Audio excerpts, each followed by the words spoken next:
Can you give me a nice loud, whatever the loudest sound you're gonna make is, possibly? Could you just do something loud? Whoa, okay.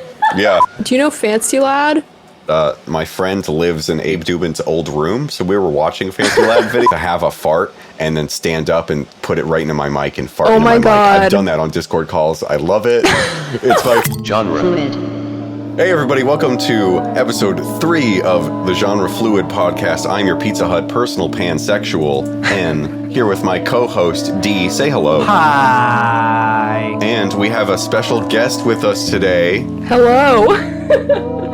Hi. We are here with Sophia Ré, accomplished visual artist, also Pleasure Coffin, I would say, how would you call your noise music? I'm not sure. Some people have said drone, noise. It's multidisciplinary. It's theatrical, and you kind of just compose whatever the hell works for the song, and it's just a wider, almost like chamber music palette. You use electronic stuff and like loops and sample degradation, and then you throw in software instruments and shit.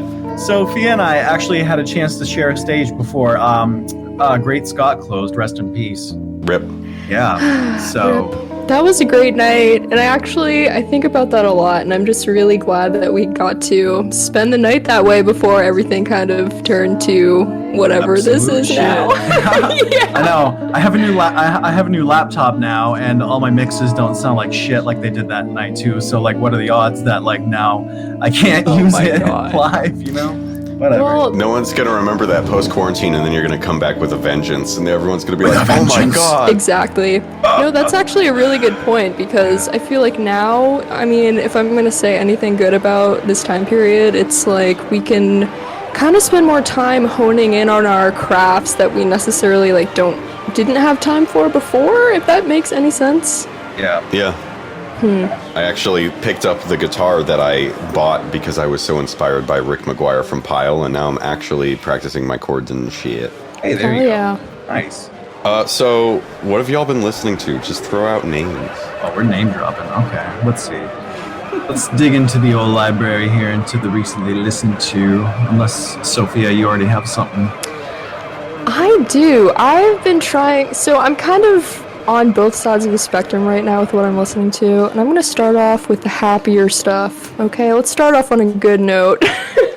Nice. So I've been listening to this album called Your Need by the artist, it's a Russian name, so I'm probably going to butcher this pronunciation, but Kedyr Livanskiy, and it's just yes, really, I love her. I love her. Kedyr Livanskiy. Yeah, she's God, amazing. Yay. Yeah, she's yeah, you go ahead. Say what you got to say about her.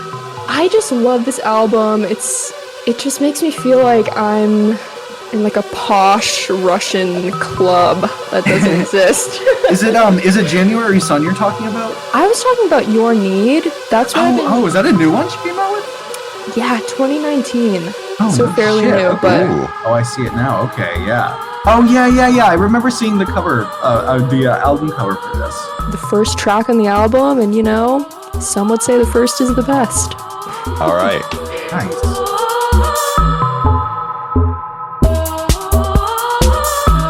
Oh, this is some Russian Yeji shit right here.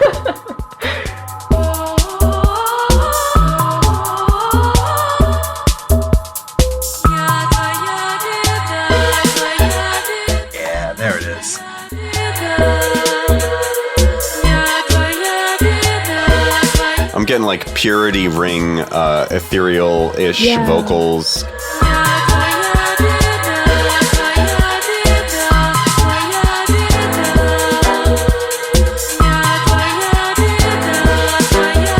It floats so well over top.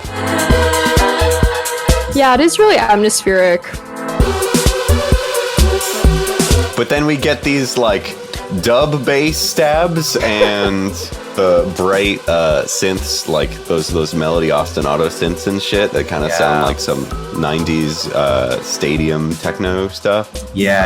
Oh yeah. I dig that. I've never heard of her. Where did you find her? I don't even know at this point. I don't know. How'd you find her? Oh my god, I think I found out about her through when I was going through my lo-fi house phase.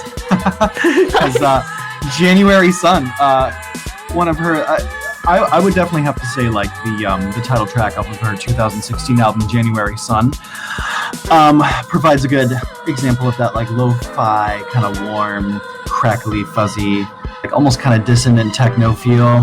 That's kind of how I got into her first. I think she was in the Related Artists too. Hang on one second. I bet I can figure this out. Let me go into the Laurel fucking Halo, Burial. This is some good shit. Wait, are you on the Last? Oh no, I'm not Last FM. I'm on Bandcamp right now. They have a similar. Oh, that's smart. Okay, yeah, I like your idea better.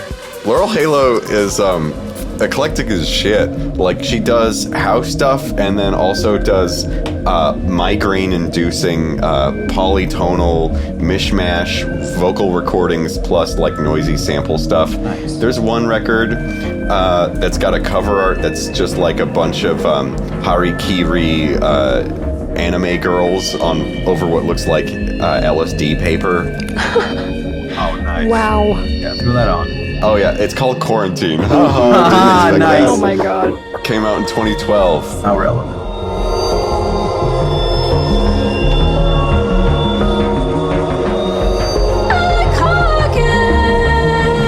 Yeah, listen to that vocal. Wow.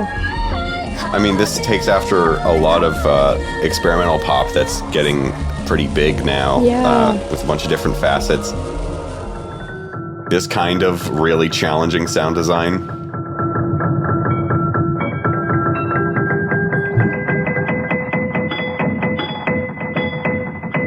You know when someone describes themselves as electroacoustic, they're not fucking around. Shit is so real. And then she also does like house, like well-crafted, I think, sound design, attentive, minimal house with some industrial stuff. Because she has some like way more four on the floor shit. Like here's a boiler room set. Like already you can hear it's more conventional and beat oriented. Whoa. Yup, there it is.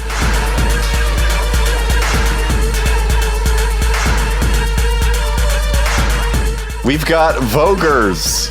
We've got real Vogers on video. She's putting in the fucking work, doing her thing. Yeah, so Laurel Halo does a lot of shit, and she's cool as fuck. Whoop. You said you had another side of the coin. You started with happier stuff. Oh yeah, well, unfortunately, yeah, I do have some more negative songs, but it's okay. Oh, we are no stranger to that. Okay, good. I'm not ashamed to admit this, but I've kind of been going through like a black metal thing. Oh, really? Kind of. Yeah. You've been going through this black metal thing like you were listening to fucking Zastor since I knew you.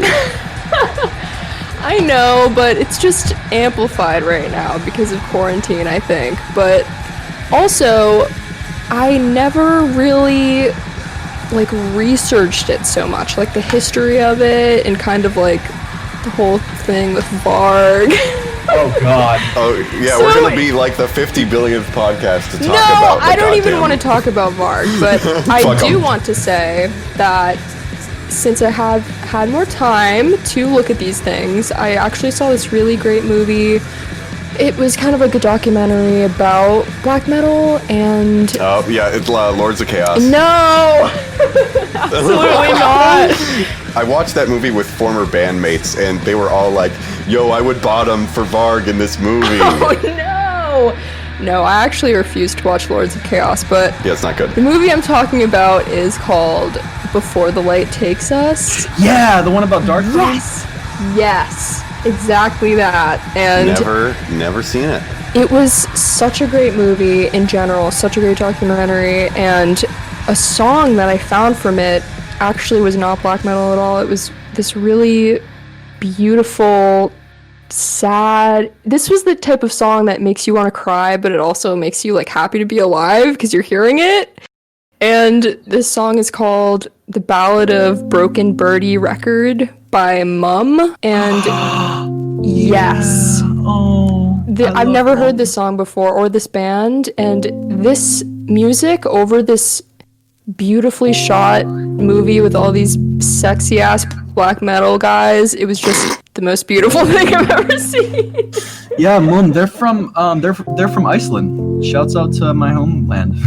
So you're gonna decode and translate all of the language and lyrics from all the Sigur Rós albums for us, right? Nope. No, I won't. I will not do that.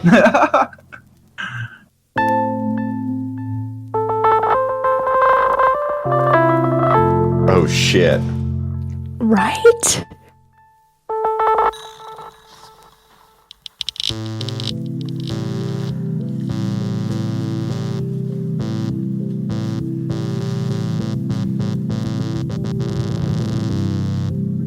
Oh. Yes. It slowly reveals that there's a chord progression going on. I love that.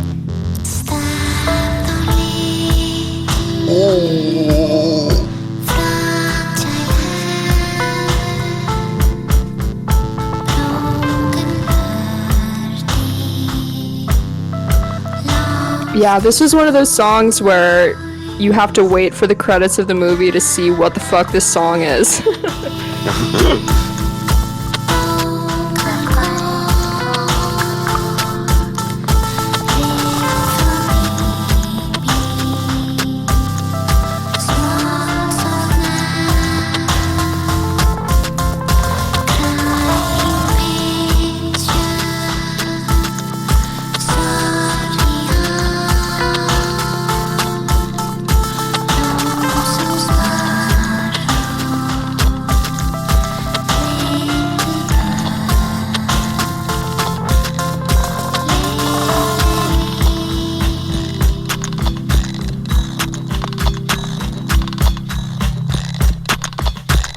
The mix of organic percussion, like kick, snare, and hi-hat, with the other electronic and sampled auxiliary percussion is cool.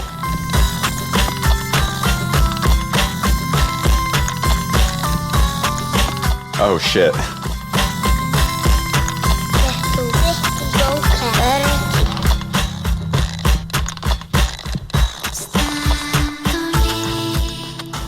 Yep. Wow. That was sick how all the jittering, like higher energy instrumentation, or, you know, these little sampled and other arranged sounds in the stereo field, but they're all sort of still orbiting what is essentially like a lamenting, long, lonely song.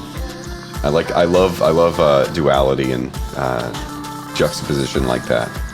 Yeah, and the visual juxtaposition from that movie was so beautiful. Just lovely. Yep. Good shit. And similar to your last track, it's an ethereal, I say somewhat higher pitched vocal over, you know, and a general electronic arrangement. Yep, my guilty pleasure. Overproduced vocals. Hell yeah.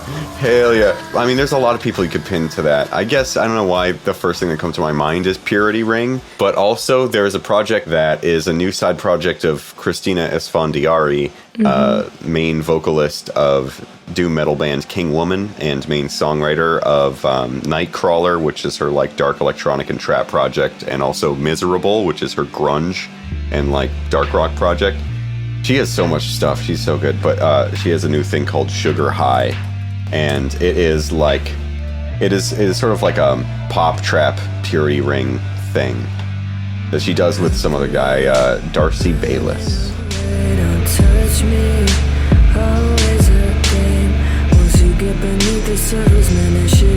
She's got that real rumbly but still clear sub bass.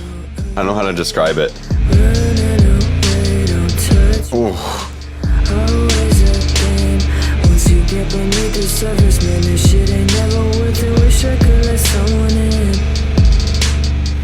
You know, fuck it. I'm gonna play a Miserable track. This is her other project that I was talking about.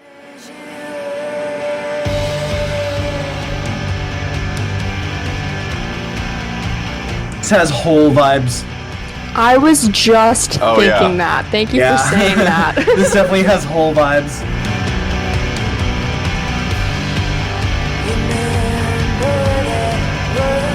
It also has Seed vibes. Oh, we gotta talk about God, Seed. Yes, Seed. Okay. Yeah. Fuck it. We're pivoting. Yeah. You gotta talk about Seed. All hail Seed. All hail Seed. Seed is probably one of my top favorite contemporary metal bands. Probably one of the only like contemporary metal bands from Boston. Yep. Who just have like, they have a new single coming out soon, and they also actually, I think, dropped the name of their debut album on Instagram. But they've labeled themselves as experimental doom, queercore. That's important. It feels like a very atmospheric, ethereal, haunting, and at times like aggressive and truly paying homage to the great lineage of Boston sludge metal bands behind them, but they're still much more like, I think, a post-metal thing overall. But they just have such dynamics, such range stylistically and aggression and volume-wise. Hole is one of the 2 singles that they have out right now. Oh, fuck. Yeah.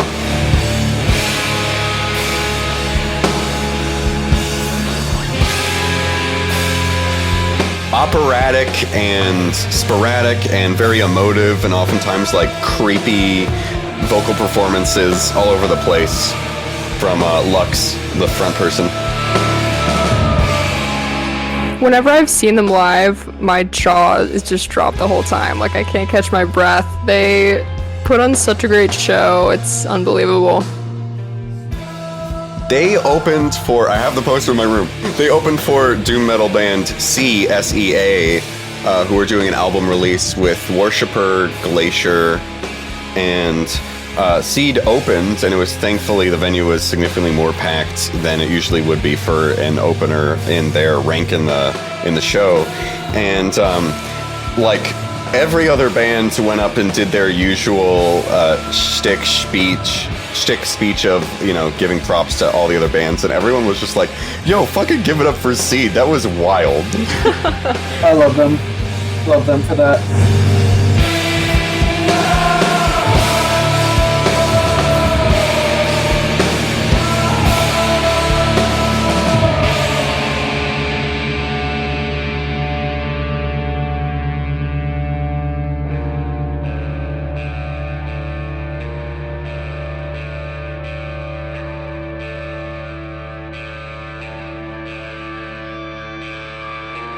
Build-ups like this too.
Beats, baby, let's go.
fucking round of applause every time.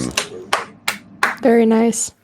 Seed, in terms of Boston, forward-thinking, dark music, post-metal, experimental, they have the same level of stage presence and show, theatrics, quality, aesthetic, understanding and strength, and dynamic range, and also, I would say, just a somewhat similar genre placement as Elizabeth Colorwheel, who did cut their teeth in Boston, and then I think they've dispersed around the East Coast. Elizabeth Colorwheel has Lane from She Otayoni, which is her solo project, as the front woman doing like vocals and noise in this generally dynamic and operatic style, expressive and unpredictable, doom metal and post-rock and all this other stuff. And I fucking love listening to interviews and podcasts with Elizabeth Colorwheel, especially when they talk about dark music daddy, planning for burial, saving them and motivating them to continue on with their career. Hell yeah. You can't see it, but I'm nodding. Yes, no, I can feel it, don't worry. Hey D, what do you got cooking? So I have been listening to this artist, Depresión Sonora.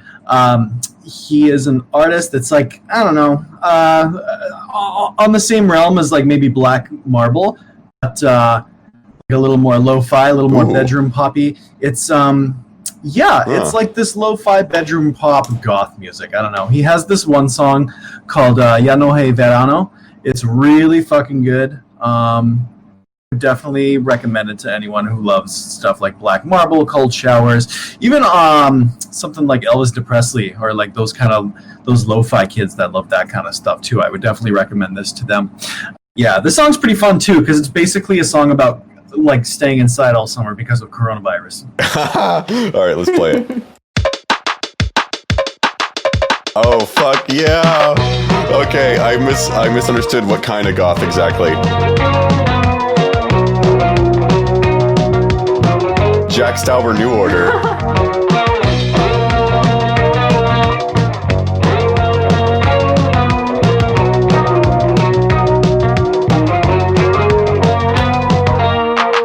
The claps. I love this. I know, isn't this so fun? It's like social distancing at the beach vibes. Oh, yeah.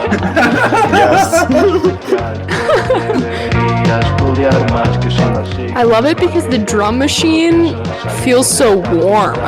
Like it feels human. Yeah, exactly. That's a great way of describing it. Yeah, isn't that fun? Yeah, that was good. Post-punk is really taken over. I don't know, post-punk as like a format is so malleable and you can put whatever you want on it. And that kind of sounded like a sped-up, happier Molchat Doma. That's actually, I was actually just about to get into that, because I've actually been listening to a lot of them lately too. I love Molchat Doma doing an interview, and the interviewer asked them, what's the most overrated band? And they say, Boy Archer.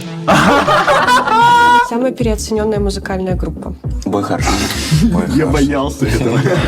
Oh my god. Oh, unbelievable. That's so funny.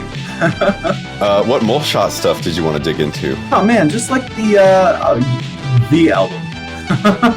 You know which one? Oh yeah, the album, the Molchat Doma album, the only one that matters right now. Yeah. Oh yeah, I've seen this album on YouTube. Everybody, it's the algorithm song. It's like the fucking cool S. It's like the universal symbol that haunts everyone's dreams. It's the man you see in your dreams. Yeah, Molchat Doma just jumps up in your fucking YouTube recommended. It's the architecture version of Have You Seen This Man? Yes. Russian brutalist architecture. Yes. Must have hacked a bunch of different social media or YouTube algorithms because everyone fucking saw it. It just must have blown up on YouTube. Add me on VK. Oh yeah. Yo, when I saw my record as Remorseful posted on a VK download blog, I was like, I made it. Yes. Nice. There was a video for Doma Molchat. If that's the same video I'm thinking of, I couldn't tell if it was made in the 80s or 2019. It's new. Yeah, but it has like the old vibe, you know what I mean? It's like I couldn't tell. Classic. This is Kletka. That first drum kind of has party all the time vibes. girl wants to party all the time. It's a more loungy. Well, I'm not going to entirely. I'm not the one to really be making comparisons with post-punk, but it feels like a loungier form of what people like from Executioner's Mask.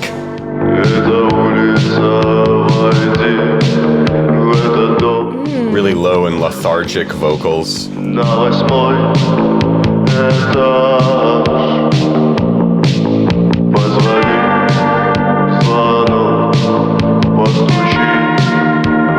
This is the music that's playing when I get into a stranger's car and there's people I don't know going to a party. I don't know where to do drugs. I don't know what. And they all got sunglasses and they're all nodding to the beat like they know something I don't.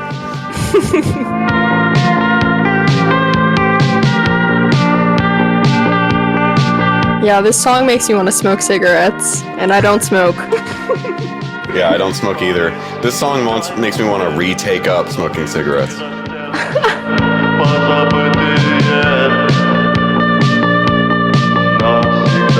I feel like putting on a black turtleneck. Yeah, you gotta put on a black turtleneck. You gotta read Kafka or some shit. Oh my god. In the same realm as Molchat Doma, I really, really like Cold Cave. Cold Cave! Yeah, gotta love Cold Cave. No, it's like their most fucking played track, but Confetti, you gotta love Confetti. Yeah. It's like the best fucking... This is gonna be my first Confetti. Put on your black lipstick.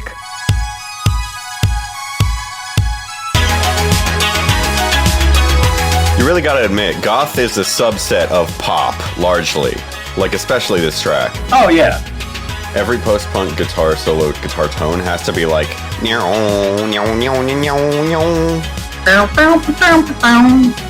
Crumbelievable. Bow. Wow. Why did I forget about that until now? That's so funny. They actually, you know what's funny too? They actually, like, the band themselves went in and made the conscious decision to create that cover for that commercial. Oh, Crumbelievable. That when you hear the Crumbelievable version, that's actually EMPD or whatever the fuck they're called. KMFDM. Is it them? Hang on. IDK, my BFF Jill. Yeah, no. You know what it is? It's EMF. That's the name of the band. EMP? DMT. Oh, it's DMX. .iso. EMF. LSD, DMT, THC, PCP, MMO, RPG. I play stoner. I play a lot of stoner rock at work because it makes sense. Yeah. So I've been playing a lot of like Fu Manchu, Bongzilla. Oh. Good old Electric Whiz. I think there is a subgenre that some people refer to as heavy psych. There's a Finnish group, a bunch of young lads from Finland called Renate, Cordate, and they have this track called The Climb. Careful. Don't drop it too low. My god. The brown notes. Don't throw it down too hard.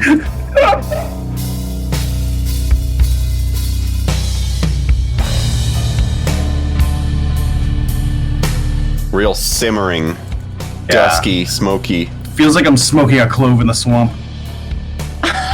Wow. That's so accurate. What the fuck? And then later on, yeah, right here. Whoa. Now we're fighting a gator. Yeah, I was just gonna fucking say that. Now we're running from some like bayou hillbilly with a shotgun. It all still has this ceremonial and psychedelic seriousness to it, which is really what drew me into these bands. Also, more fun, up-tempo stuff. Fayetteville, Arkansas progressive sludge killers, Bones of the Earth. Their members are super talented and super nice, including lead guitarist Eric Ebsen, who's been in a bunch of great projects previously, as well as his many side projects, solo stuff under the name Spiral Mountain. But I've also recently been taking an interest in one of his side projects, Void of Fenrir, and it just goes. It's just so much fun.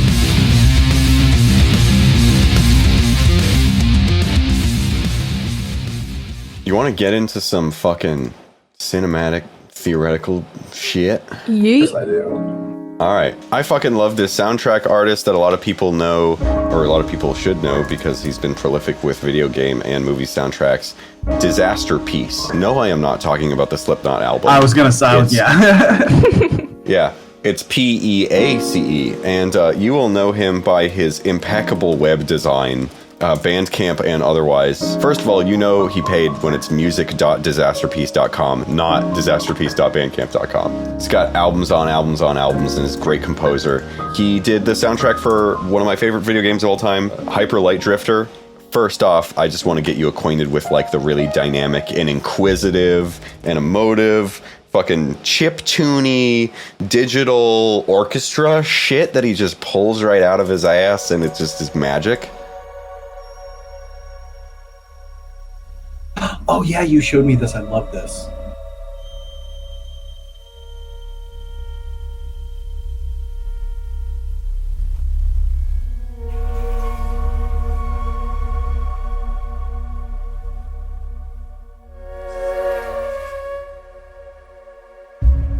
Those dynamics, the swells.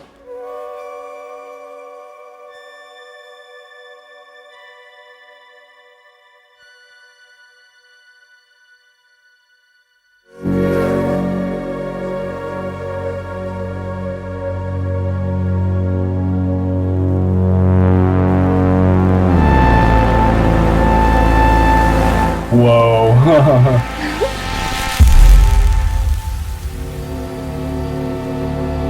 That sound of mist settling, dust settling after the bass boom. Ugh.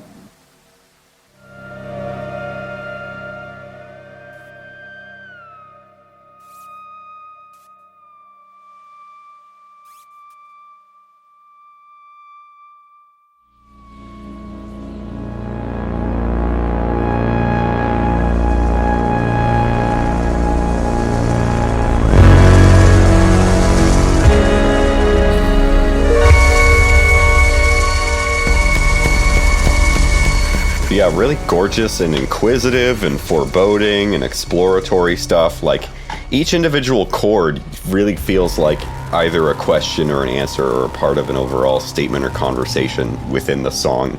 That same studio, that indie studio, they announced last year their follow-up game, Solar Ash, and they've had multiple trailers released via Sony for like the big PS5 hype-up. And I fucking love what I heard in the first trailer for Solar Ash.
Fucking chills.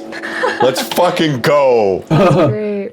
Oh man. Yeah, the way that like mono, semi-lo-fi but still spacious piano contrasts with everything else. I like it. Anyways, another artist who uses badass sound design. There was a trap collective based out of Massachusetts a few years ago called Vague, and they had 3 members, Vague 001, Vague 002, and Vague 003. A lot of people have seen on YouTube, on that popular Vaporwave promotion channel, Dame on a Starry, a remix of Bonnie Tyler's Total Eclipse of the Heart by Vague 003. Oh. Like the Witch House cover of it. Yeah, that's pretty much it. It's wave phasered bass, and he's probably got the biggest SoundCloud following. Let me see if I can pull it up. He does have 42,000 followers, you know, shouts out, get it. And Vague 2 has got some bangers.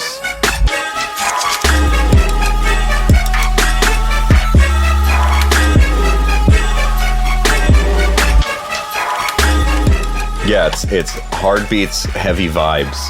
Now, out of this collective, I'm probably the biggest fan of Vague One, now I think going just by 001, who has done production for a lot of different artists and rappers like Nestle and Indica. He is a classically trained pianist, and he's a fucking sound design whiz kid. I can't fathom. You're just gonna have to listen to it. Sound texture, mixing, mastering, stereo field, all that.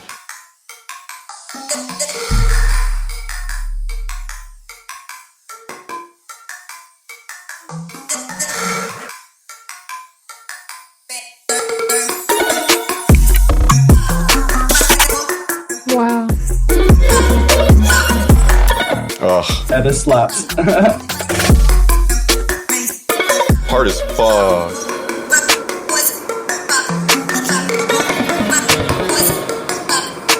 So yeah, it's really funny listening to these beautiful, expertly crafted pieces on SoundCloud, where the play bar is littered with comments by people names like Hentai Senpai and Kimchi Poppy saying, "Tune fire."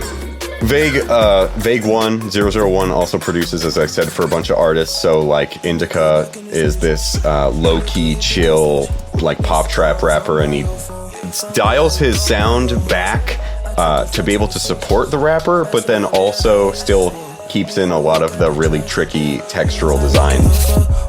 I got 2 tunes in a track, yeah. Fucking with me 'cause I'm up, yeah. Ain't no nigga I could trust, yeah. Ain't no bitch. Yeah, you hear all that stutter percussion. Yeah. What really fucking gets me off about this artist is some of their more wild and experimental, some of which you can find on their throwaway account. The collective has an account called Vague 000 that's all for like stuff they just happen to not want to host on their main pages. Yeah. And there's a sound design piece. It starts with footsteps on sand and cars in the distance, and then waves and tides of water with these synth chimes eventually dripping in, sort of playing this foreshadowing, mournful chord progression, and then it all culminates in this cacophony that I love.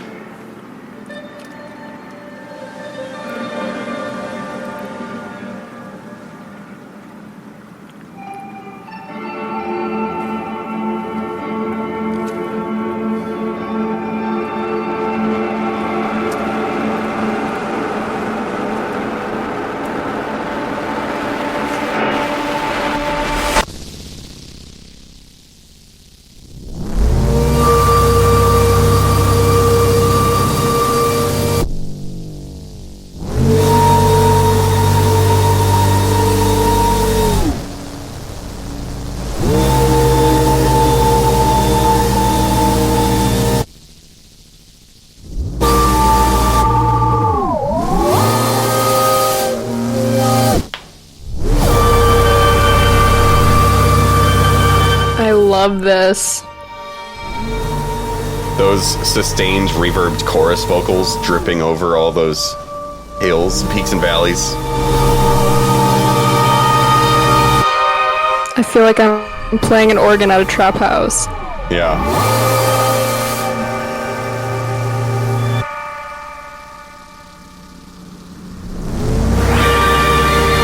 Funeral for a transhumanist cyber god.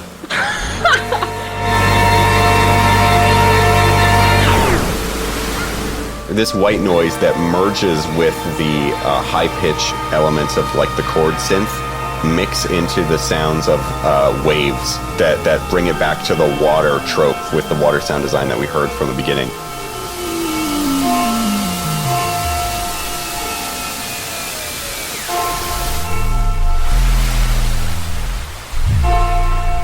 Right there. The bass boosts crash against like a fictional mountainside that water would crash against, and it has a whooshing sound that's in time with the sample that I love. Very epic. Epic bacon. Epic win. For the win. X. Yeah. D. Yeah. D, I can hear the calls of the ether. You're gonna get sucked through the wormhole. Goodbye. Bye.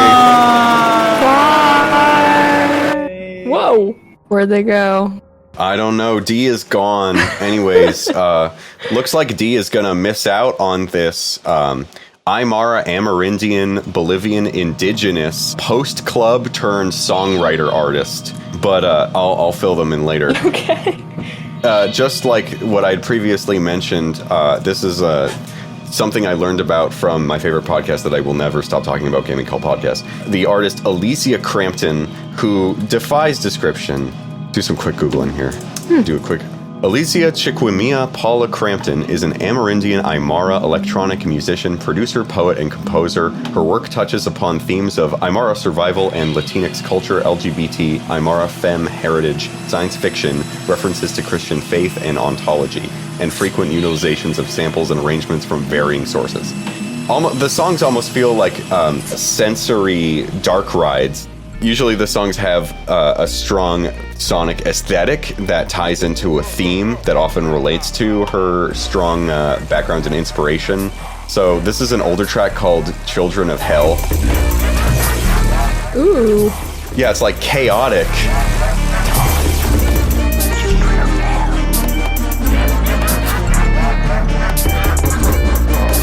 Got club bass, oddly modal side melodic elements.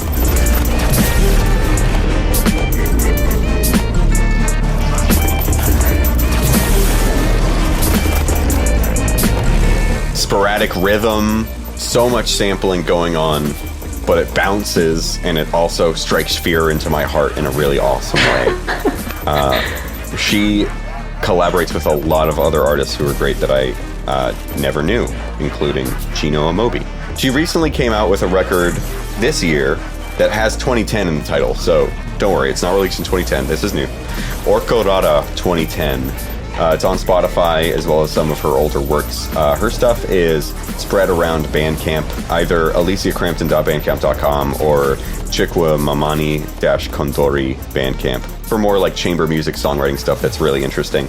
But this album, Orkorara 2010, sometimes it reminds me of Nobuo Uematsu's more adventurous soundtracks for the Final Fantasy games, and other times it sounds like Bjork or The Books, who I also love, who I'm obviously going to rant about sometime on this podcast.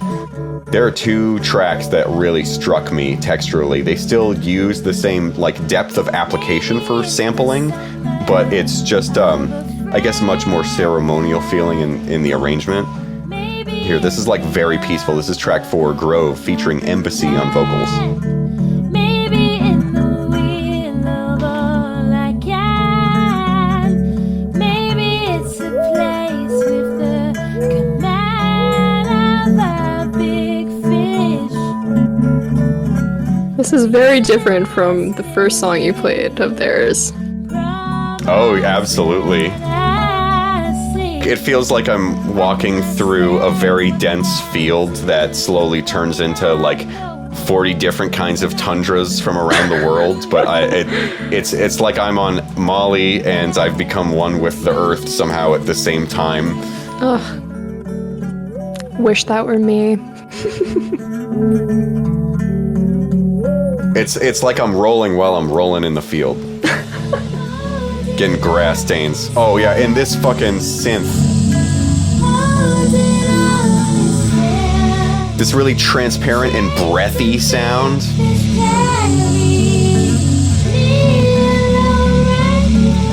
Fucking love that. It's so captivating to me. Gorgeous, playful, spiritual performances over top this really lush arrangement. And that was absolutely the kind of thing to draw me in. And the track right after that does really cool rhythmic experimentation with similarly strong and big synth sounds and a bunch of tribal auxiliary percussion. This is Sierra Nevada featuring Jeremy Rojas.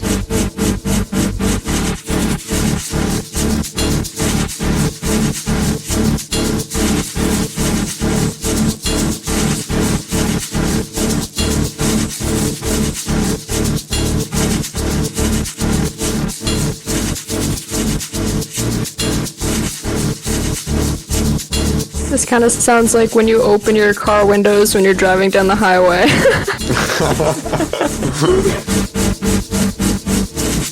You see how the tempo just changed just for a moment. Mm-hmm. It got faster. And it started at the beginning like that. rhythmic structure for the song is based on those faster tempos, those faster pulses. Those pulses last 2/3 the length of all the other slower pulses. Those values are related. So if you're trying to play this or write this music out, you can actually grab a hold onto how it changes tempo, and you can interpret that and use it in a bunch of different ways.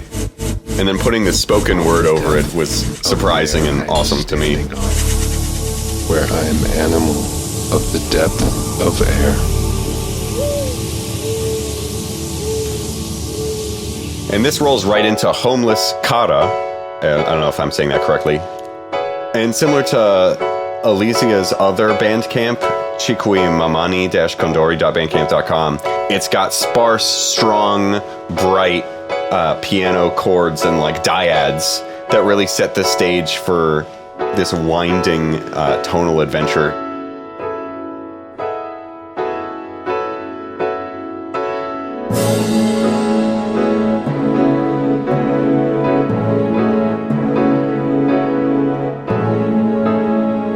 These strings, I swear, there's like software strings, and they remind me of classic JRPG soundtracks.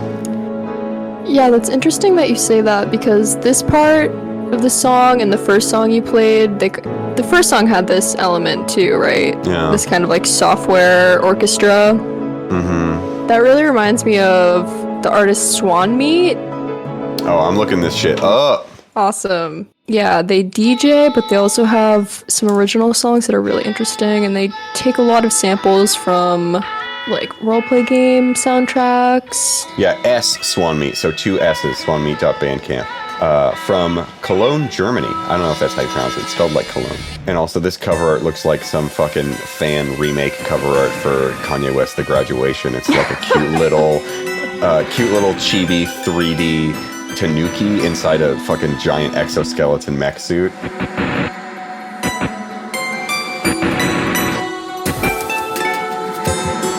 I like how much space is left already, and it's just showing us this nice dance. Oh, I spoke too soon.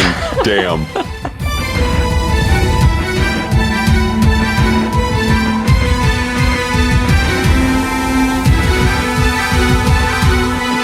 Third world boss, here we go. I upped my potions, now up yours. This also feels like cinematic interludes in the middle of like a Shambhala Excision dubstep mix. My God.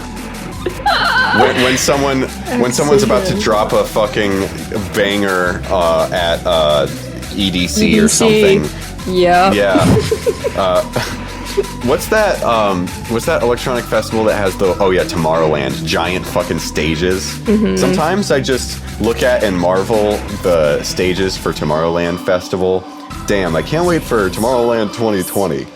I can't wait for this festival in 2020. I love stage design. I love that. I was trying to, I don't know now, but that was kind of my job.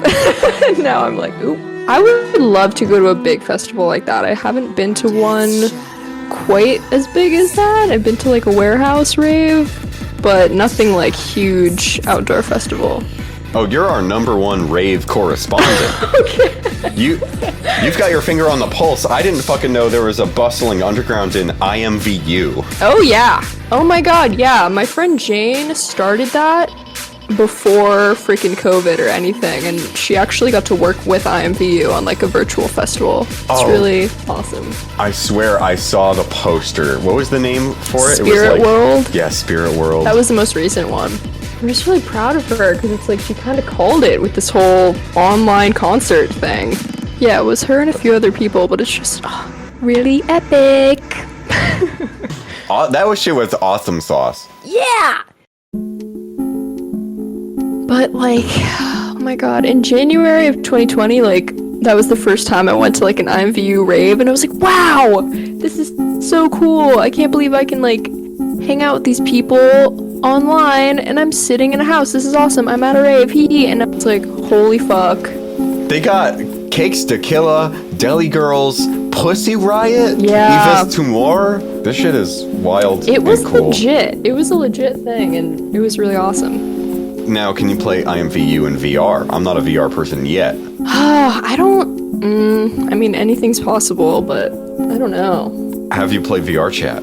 Have you forfeited your brain to being sitting I've in a seen microwave? the YouTube videos, but I've never played. I feel like I would love that. You can actually play it on desktop.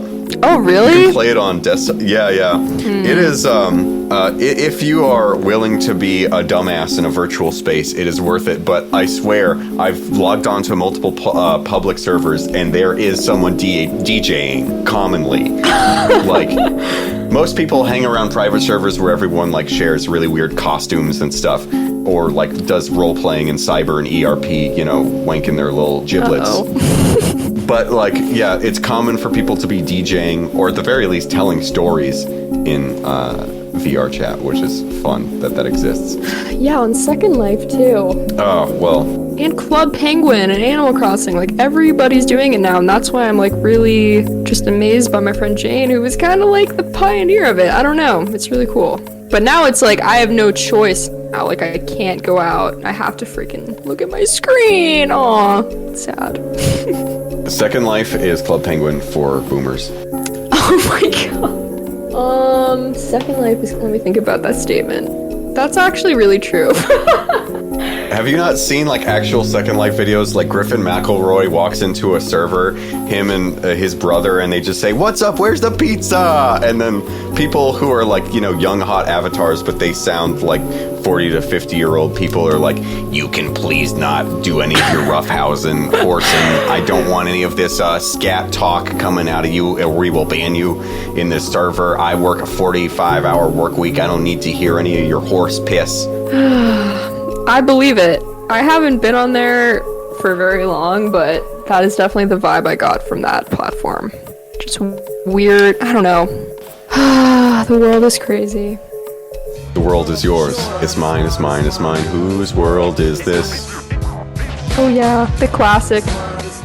If hip-hop was a video game, this would be the press start open menu soundtrack as, like, a camera rotates over skyline footage of New York. In Second Life? When's Nas playing Second Life? When are we gonna get CG, hologram rappers, but of rappers who are still alive foretelling their death? Oh my god. We're gonna see hollow Snoop Dogg in the next 5 years, and he's gonna be on the side stage like, "I'm not dead yet." You mean Snoop Lion? Didn't he? I actually greatly enjoyed the Snoop Lion record. I did too! But he hasn't, like, talked about that at all. The whole phase, the whole rebrands, the spirituality. I don't think he's kept up on that, even on his social media. I think that was a thing that happened in, like, 2013. I of course, should be following Snoop more closely, but I think all he does now is tell people to shut their bitch ass up on IGTV. Huh. I think that's what everyone's doing right now, in this moment of time. Should I start Reels? Should I start Instagram Reels and get on early and take over the new TikTok by storm? What the fuck is that? Is it TikTok now? It's like Instagram's TikTok. I predict it will not catch on. I don't know. I'm like the person that always hates updates on things. Like, why can't it stay the same? No, you can't get with the picture. Yeah. Fuck SDI. I'm all about NDI. I gotta send video over network. Fuck that cable. Dear Lord. Yeah. I don't know. Everything's crazy and weird. You know, we need something like really lustful and relaxing and pontificating for us to listen to help us wind down from this weird, hectic world. I agree. There's nothing better than the sometimes explosive psychedelic rock answer to Tame Impala, because they're already washed up. Kevin Parker's already dried out all of his songwriting juices on Posthumous Forgiveness, and none of the other songs on that latest record. And these young people have sprung forth from the campus of Tufts here in Massachusetts, and I'm talking about Crumb. Oh yes. Nice. Fucking Crumb.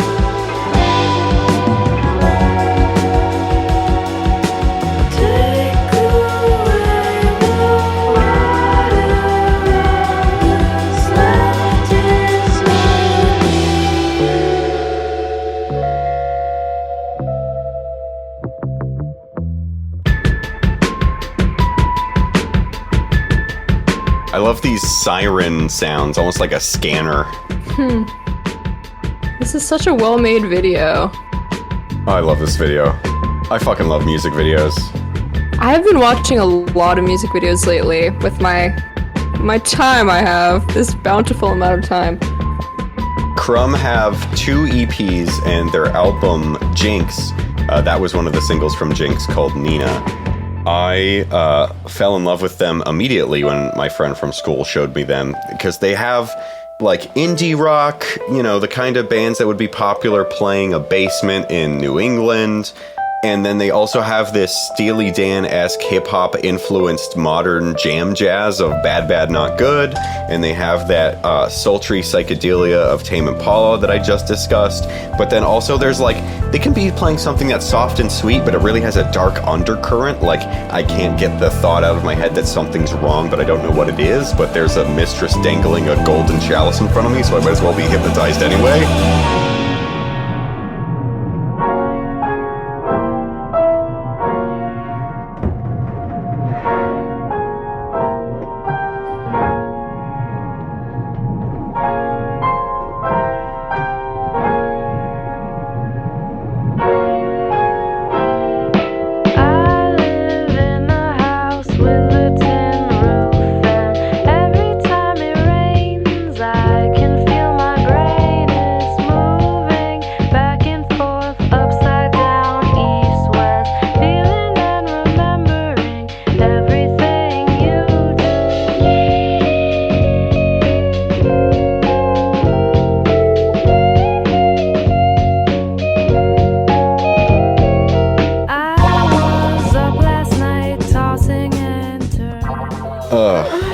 Good ass shit.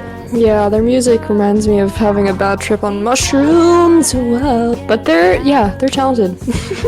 Why have a bad trip on mushrooms when you can do what one of my old bands did? And we watched Planet Earth while passing around a trumpet that no one knew how to play, and so we all attempted poorly to score the movie with the trumpet. And so like a fox would just rise into the screen, and then one of my friends would just like blow into it and go, and then we would all die laughing. Hey, I love music videos. What are some of your favorite music videos, Sophia? Well, let's talk about recently. As I brought up before, I'm in my little black metal thing, my little slump. I have been loving the low to no budget black metal videos from the 90s. I'm talking,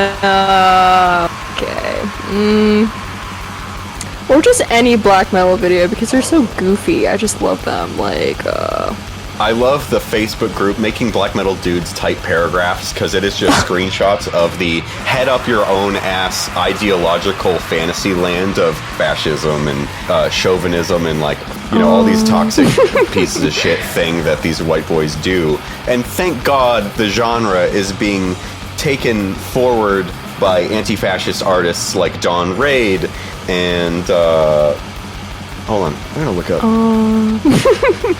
There's a bunch of fantastic leftist extreme metal out there. I'll probably just make and record a list and just insert it right here in post. Loud Rat, Regana, Race Trader, Morn, Vile Creature, Closet Witch, Glacial Tomb, Occultist, Chip Hank, Sunrod, Primitive Man, Body Void, Remorseful, and many more.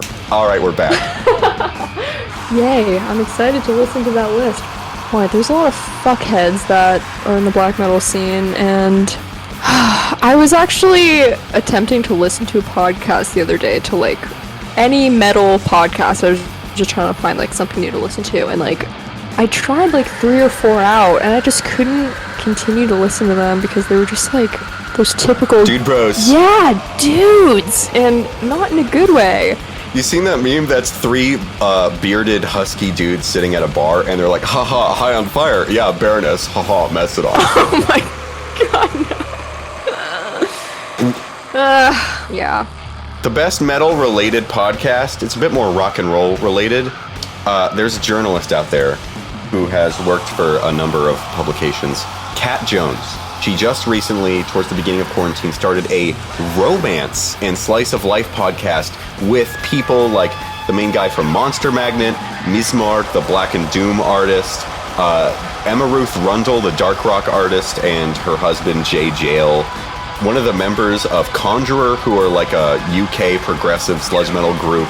Such good stuff. A wide range of stories and interviews through the lens of relationships, how those people have maintained long-lasting relationships and what their experiences are with their partner and all that other stuff. It's called Hot Blooded. I highly recommend it. Check it out on Spotify or wherever you get your podcasts. Hopefully, this pirate cast will be able to be available in more places than just our underground's little hole on Internet Archive. But yeah, check out Hot Blooded by Cat Jones. Yeah, that sounds awesome. I will check that out. Because I need some nice people who make violent music. Oh, yeah. Speaking of which, and speaking of virtual events, Vile Creature, Queer Doom and Gloom Cult. They have released a nasty, awesome new sludge record, Glory, Glory, Apathy Took Helm, all about positivity and overcoming apathy. Shouts out to Vic and KW for keeping it real and holding it down over the years. I was a fan on Cast of Static and Smoke, and quickly rummaged through their discography and was really impressed by the no holds barred, no fat, all meat on this latest record. They really sound closer to Thou right now with this record than a lot of other groups. I mean, there are some groups that I love that pay very strong homage to Thou, like Cowardice and Chained to the Bottom of the Ocean, who are sick, but they have this organic tone to the down-tuned guitars, and also this like majestic way of writing riffs that are still mean. I'm a fan. Did you see Thou when they played at Mass Art? Yeah, I saw the amazing lighting direction. I saw Seed opening. I saw Emma Ruth Rundle play at Mass Art. It was sick. Yep, I wasn't there. I wish I was.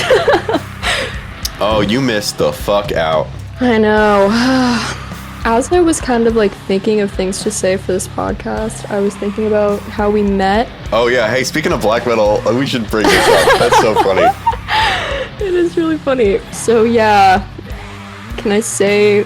We met at like an old punk house venue spot, and I don't know, Sophia was wearing some like awesome makeup and costume, and I was ranting about Yellow Eyes, one of my favorite black metal groups who are on Gilead Media, who have amazing dichotomy chord writing and all this other shit, colorful while still being a bit raw and classic in their viciousness. And then I think later, months later, Sophia walking down the street with someone else recognized me and said, "Hey, I listened to Yellow Eyes, they're dope." Yeah, that was awesome. Oh my god, yeah. I just think about that a lot because as you were sitting in that area where you told me about Yellow Eyes, before you told me that, you were talking to this other person and you were kind of behind me so I could hear you, like, I don't know, it's not like I was listening to your conversation, but I could hear what you were saying, and I just remember you saying to this person, they said, "Oh yeah, I like black metal," and you said, "Oh really? What flavor of black metal are we talking?" And I was kind of just like, wow, I need to be friends with this person. I sound like a fucking ass. I'm glad that I didn't say some shit like, "Oh really, what's your favorite record?" No, I was like, God. They're awesome. Genre. Fluid.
a good sleep. Don't let the bugs bite the bed or the bullet. Thank you very much.